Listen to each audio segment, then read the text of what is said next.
Je vous raconte l'histoire telle qu'elle se déroule aujourd'hui au Nigeria. Tout a commencé quand le président américain Donald Trump a brandi la menace d'une intervention militaire. D'un seul coup, le pays entier s'est dressé.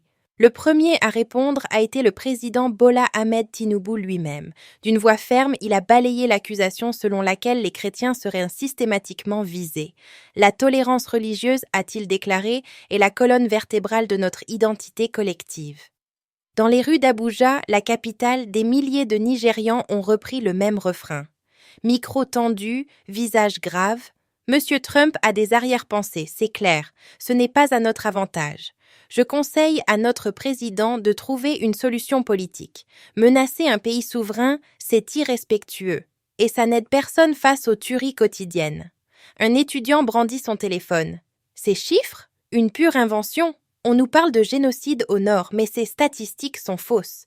Elles ne reflètent ni les bandits, ni les conflits de terre, ni Boko Haram. Pourtant, tout le monde n'est pas sur la même longueur d'onde. À Jos, à Benin City, quelques voix saluent Trump. Quand 80% des habitants de Plateau ou de Benue sont chrétiens et qu'on les massacre, dire que ce n'est pas un génocide, c'est fermer les yeux, lance un pasteur. Le déclencheur? Un post sur les réseaux sociaux. Trump ordonne au Pentagone de préparer un plan d'attaque possible contre le Nigeria. Interrogé ensuite, il refuse de jurer qu'il n'enverra pas l'armée. Dans la foulée, Washington place le Nigeria sur la liste des pays particulièrement préoccupants pour violation de la liberté religieuse. Derrière les micros, les experts murmurent la vraie raison, les deux portées.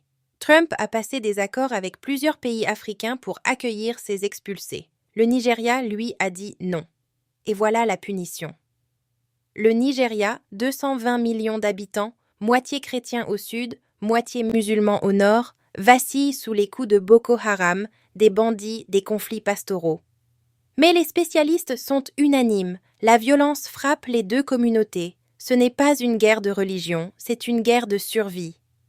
Pendant ce temps, de l'autre côté de l'Atlantique, les posts de Trump enflamment les réseaux. Des comptes américains et européens reprennent en boucle « Génocide des chrétiens au Nigeria » et la machine à désinformation tourne à plein régime. Ce soir, la question brûle toutes les lèvres. Le gouvernement Tinubu parviendra-t-il à laver son image? Pourra-t-il convaincre le monde que le Nigeria n'est pas le monstre que Trump décrit? L'histoire est en marche. Et moi, je continue de vous la raconter. Minute par minute, restez avec First Post Live. Les faits, les dernières minutes, l'info qui va droit au but. C'est votre fenêtre sur ce qui compte vraiment.